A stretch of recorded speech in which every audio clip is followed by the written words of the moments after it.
Waar begin ek met gebed? Goeiemôre medegelowige. Vandag is dag 4 van ons 21 dae van vas en gebed en ek nooi jou om saam met my te blaai in die woord van die Here.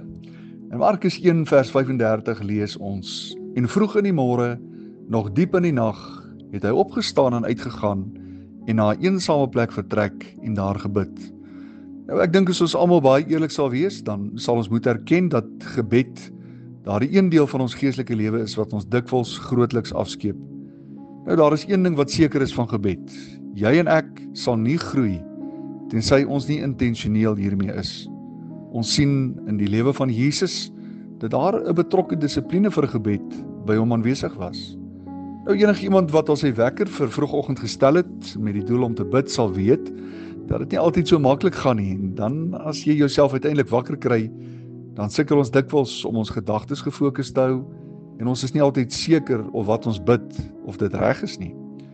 Gedagtes soos hierdie en ander onsekerhede rakende gebed ontmoedig die mees opregte gelowiges om te bid. In die proses, ja, ongelukkig verarm hierdie belangrike aspek van ons geestelike lewens en ons verloor dikwels ons ywer vir die koninkryk van God.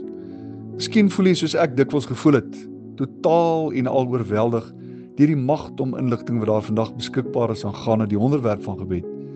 Jy weet letterlik nie waar om te begin of hoe om die spreekwoordelike kloutjie by die oor te kry nie. Daar is veel wat die Bybel ons wil leer aangaande gebed, maar terwyl gebed ongetwyfeld 'n saak van die hart is en ons deurgangs moet staatmaak op die inspraak en die leiding van die Heilige Gees, is dit ook so dat sonder 'n mate van struktuur in ons denke, ons nooit werklik sal kan groei in die dissipline van gebed. Om sinvol te kan bid, is dit so belangrik dat ons duidelik gedefinieerde skriftuurlike ankerpunte sal hê. Ankerpunte is so belangrik, want dit help ons om die vloei van gebed te fasiliteer. En dit stel ons in staat om nie net langer tye in gebed deur te bring nie, maar om met groter vrymoedigheid en sekerheid tot God te bid. Nou in die Ou Testament sien ons byvoorbeeld hoe dat God die Israeliete deur die tabernakel van Moses die vloei van persoonlike toenadering en aanbidding wou leer. Jy sal dalk onthou dat gedurende die uittog uit Egipte was die tabernakel eintlik 'n tenttempel gewees, ja, wat saam met die volk getrek het en opgeslaan was, en het daardie tempel op 'n uiters beeldende wyse bepaalde geloofswaarhede gekommunikeer. Ja, waarhede soos dat God onder sy volk wou woon en dat hy by hulle wil wees, of dat hy graag wil hê dat sy volk hom sal aanbid, maar dat hulle langs 'n voorgeskrewe weg tot sy teenwoordigheid moet toetree, en ook dat God voorsiening gemaak het vir sondaars om deur middel van offerandes, bloedoffers, sy teenwoordigheid te kon beleef. Dit was natuurlik in die Ou Testament gewees, maar hierdie toenadering tot en aanbidding van God moes volgens God se wil en nie volgens 'n menslike plan geskied nie. Die mensaanbidding was slegs aanneemlik vir God wanneer die mense op God se terme en binne sy wil beweeg.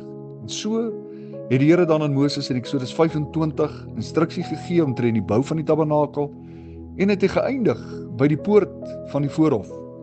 Die Here het begin met die verbondsark en die versoendeksel in die allerheiligste en daarvandaan uitgewerk na die heiligdom waar die tafel van die toonbrode, die goue kandelaar en die reukofferaltaar was, en toe deur die voorhof met die koperwas kom en die brandofferaltaar uiteindelik tot by die poort of by die ingang.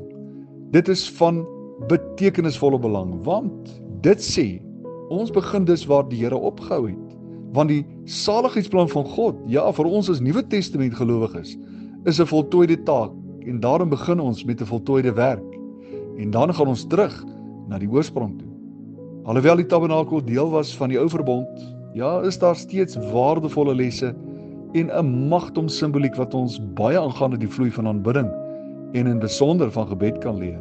So gaan ons dan sien in die volgende paar dae byvoorbeeld hoe elke deel van die tabernakel, die struktuur, die materiaal, die meubels, die heilige voorwerpe as ook die bediening daarbinne, elk die een of ander aspek van die verlossingsplan van God aan ons kommunikeer.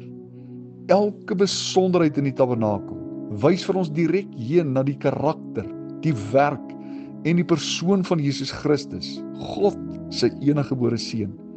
Ek wil jou nooi om vandag 'n kwaliteitsbesluit te neem, om te commit, om vir die volgende 18 dae saam met my verder te reis en deur die tabernakel te ontdek wat God ons oor gebed wil leer. En mag die Here gee dat jy groot deurbrake sal beleef en dat jou gebedslewe na dieper dimensies sal beweeg. Kom ons sluit die oë, dan bid ons net saam. Ons liefdevolle Hemelvader, baie dankie vir hierdie nuwe dag wat U vir ons gegee het. Here, baie dankie dat ons langs hierdie weg van vaste gebed, Here, na dieper dimensies van geeslewe en in die besonder, Here, intimiteit met U kan groei en beweeg.